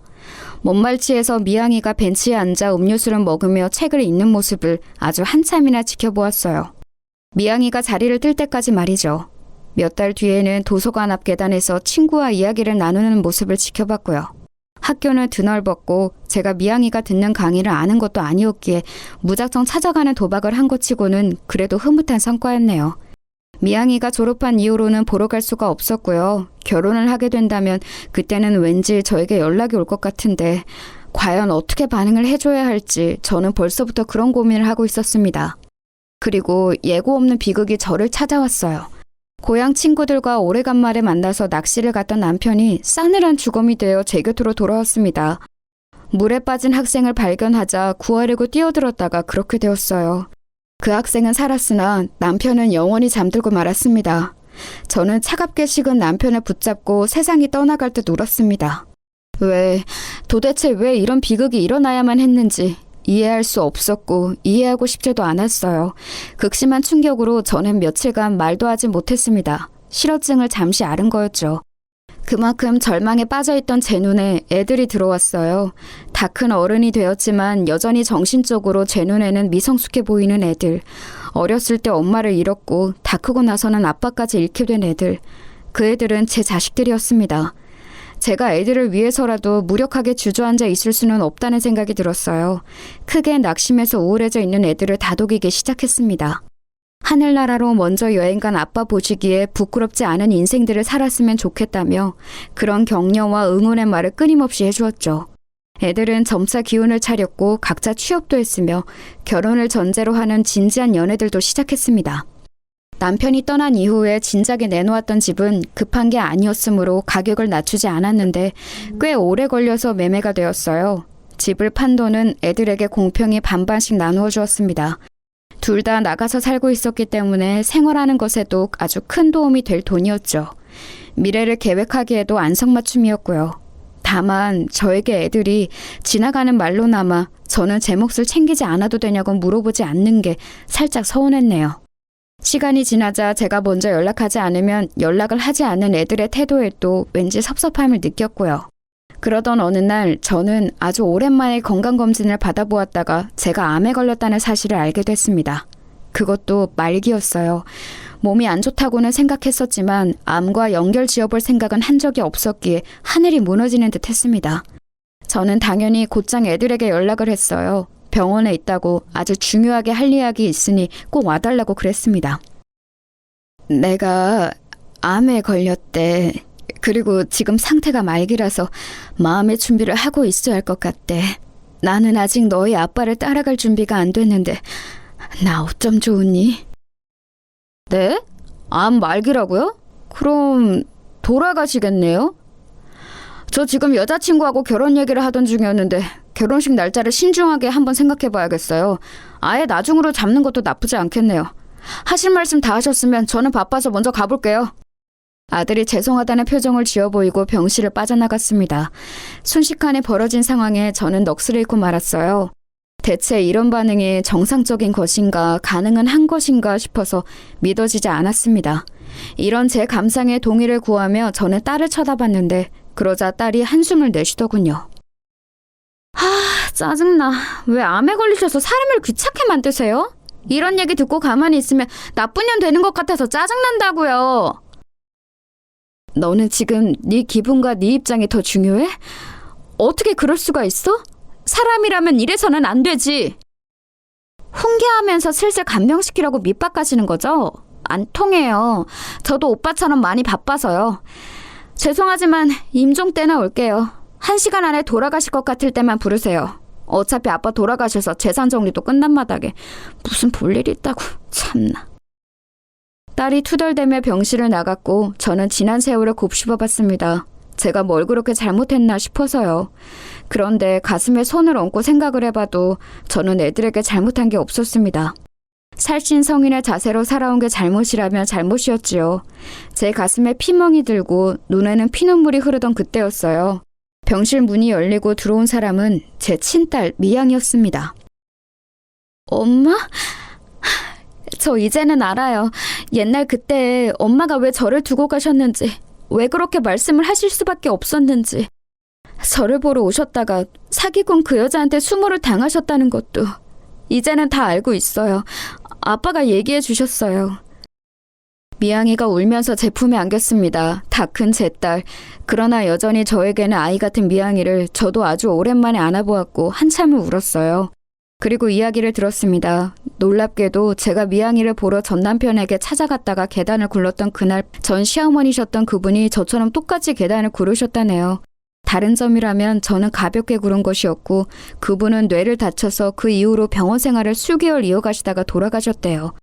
전 남편은 이걸 두고 제 원한이 내린 저주라고 했다고 합니다. 그런데 전 시어머니 그분이 돌아가시고 2달이 지났을 때 웬 남자가 찾아오더니 전 남편에게 당신 아들은 내 아들이라고 했다는 거예요. 알고 보니 재혼한 그 여자는 다른 남자와의 사이에서 아들을 가진 것이었고 전 남편을 속여왔던 겁니다. 친자 검사를 해봤더니 그 아이는 정말 전 남편의 핏줄이 아닌 것으로 나왔고요. 게다가 그 여자는 미양이를 찬밥 취급하면서 단 한 번도 따뜻한 말 한마디를 해준 적이 없다고 했습니다. 미양이를 일찍 자취를 시키며 내쫓았고요. 당연히 이혼이었죠. 전 남편은 미양이에게 저와 이혼했던 옛날이 생각난다며 옛 이야기를 해준 것이었죠. 제가 전 시어머니께 당했던 모든 것들을 당시에 전 남편에게 전했었기 때문에 그 일화들은 남아있었고 그걸 모두 알게 된 미양이는 분노를 금하지 못했습니다. 미양이는 전 남편과 절연을 하겠다 했고 전 남편은 유일한 친자식을 잃을 수 없다며 애걸복걸을 했어요. 그런 때에 제가 전 남편에게 연락해서 말기 암이란 사실을 알린 겁니다. 그리고 미양이가 저를 찾아오게 된 것이죠. 내가 너무 어리석었어. 내가 언제나 바보 같았기 때문에 너를 잃었고 허송세월을 보낸 거야. 내가 다 미안하다. 내 딸 미양아, 내가 다 잘못했다. 그래서 내가 지금 벌을 받나 봐. 제가 그렇게 말하자 미양이는 그제서야 제가 재혼한 가정이 어떻게 되었는지, 왜 지금 제 곁에 아무도 없는지 궁금해했어요. 저는 모든 이야기를 해주었죠. 그리고 이야기를 마쳤을 때 미양이의 눈빛에는 살벌한 적개심이 가득 차 있었습니다. 복수를 해야겠다고 마음을 먹은 저와 단번에 통했죠. 복수를 위해 쓰기 좋은 용병은 이미 준비되어 있었어요. 전 남편이요. 아들이 결혼을 꿈꾸며 푹 빠져있는 여자친구의 직장, 가족들이 살고 있는 집에 전단을 쫙 돌렸습니다. 제작한 그 전단의 내용은 아들이 침대에 여자 속옷을 쫙 늘어놓고 심지어는 자기가 직접 착용도 한 채로 찍은 사진이 커다랗게 박혀 있었죠. 아들은 여자 속옷에 집착하는 이상한 성향이 있었습니다. 그런 비밀을 숨기고 있기 때문에 늘 예민했던 것이죠. 아들과 가까워지고 싶었던 순수한 저의 마음이 어느 날 그런 비밀을 캐내고 말았고 저는 아무것도 모르는 척 지내왔습니다. 그러나 이제는 상황이 달랐어요.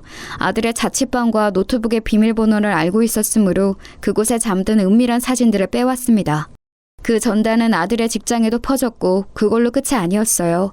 아들의 노트북에는 이메일 계정이 로그인되어 있었고 그 이메일은 휴대폰과 연동이 되어 있었어요. 그래서 아들의 휴대폰 연락처에 저장되어 있는 모든 사람들에게 아들의 폐륜 행각을 정리해둔 이미지 파일을 전송했습니다. 아들이 인생을 살면서 쌓아온 모든 것들을 무너뜨리는 순간이었죠. 딸에게도 마찬가지였습니다. 딸이 어렵사리 들어간 직장, 순진한 척 가면을 쓰고 만나고 있던 남자친구에게 진실을 알려주었습니다. 딸이 어떻게 성격이 파탄난 인물인지 여실히 보여주는 폐륜의 증거들을 싹 돌렸어요. 그리고 딸이 고등학교 때 반 친구를 상대로 상습적인 도둑질을 해서 걸렸던 사건의 자료까지 첨부했습니다. 오만방자하게 굴며 살아온 딸의 민낯이 만천하에 드러났어요. 일상이 완전히 붕괴된 두 사람은 범인을 색출했습니다. 당연히 저라고 생각했겠지만 전 남편이었죠. 전 남편은 벌금형을 받았어요. 배후에 제가 있다고 여긴 두 사람은 저에게 죽을 거면 곱게 죽지 왜 물귀신 작전을 쓰냐며 절규했습니다. 악에 바치다 못해서 둘 다 눈빛이 텅 비어있더라고요. 거의 실성한 것처럼 보이기도 했네요. 그러거나 말거나였습니다. 하늘에서 분명 제 남편은 저에게 잘했다고 말해줄 것 같았으므로 마음이 후련했으니까요. 그리고 두 사람의 염원과는 달리 저는 극악의 확률을 뚫고 말기암과 싸워내서 제 두 발로 멀쩡히 걸어서 퇴원까지 했습니다. 이건 기적으로밖에 설명이 안 되는 일이었죠. 엄마, 그거 아세요? 엄마가 이렇게 기적적으로 암을 물리치신 건 바로 제 덕분이에요. 제가 항상 기도했었거든요. 저는 좋은 대학 못 가도 되고 좋은 직장 못 들어가도 되니까 우리 엄마만 건강하고 행복하게 살게 해주세요. 이런 기도 맨날 똑같이 드렸었어요. 지금에 와서 그 기도가 들어졌나 봐요. 제 딸 미양이는 웃었는데 저는 울었습니다. 제가 그 옛날 미양이를 두고 떠나면서 속으로 했던 기도와 너무나도 흡사했기 때문이에요. 나는 조금 불행해져도 상관없으니 상대가 행복해지길 바라는 것. 이것이야말로 조건이 필요하지 않고 어떤 대가를 요구하지도 않는 진짜 사랑이라는 생각이 들었습니다. 제가 제 딸의 엄마이고 제 딸이 저의 딸이라는 그 자명한 사실이 너무나도 기쁜 순간이었습니다. 저는 그 이후로 미양이와 행복한 일상을 살아가기 시작했어요. 사실 중간에 한번 다시 몸이 안 좋아져서 절망적인 순간도 찾아왔었지만 다시 고비를 이겨내고 귀중한 일상을 살아가고 있습니다. 제가 아들, 딸로 여겼던 그 두 사람에게 진정한 복수가 될 것을 저는 쥐고 있었기 때문에 평안히 지낼 수 있었죠. 그건 바로 하늘나라로 여행을 간 남편이 남긴 재산이었어요. 자식들을 곱게 바라보지 않았던 남편은 진작 저에게 수차례에 걸쳐 재산을 넘겨주었습니다. 저에게 고마운 마음을 표시하고 싶어서라고도 했고, 만약에 자기한테 무슨 일이 생기더라도 제가 주도권을 쥐고 행동할 수 있길 바라는 뜻이라고도 했었어요. 남편이 단 한 번도 언급하거나 표를 낸 적이 없었던 재산이었기에 그 두 사람은 알지 못했습니다. 그래서 항상 우리 집은 생각보다 돈이 없다고 두 사람은 여겨왔었죠. 많이 돌고 돌아서 비로소 찾은 행복한 일상은 꿈꾸었던 것보다도 더욱 달콤합니다.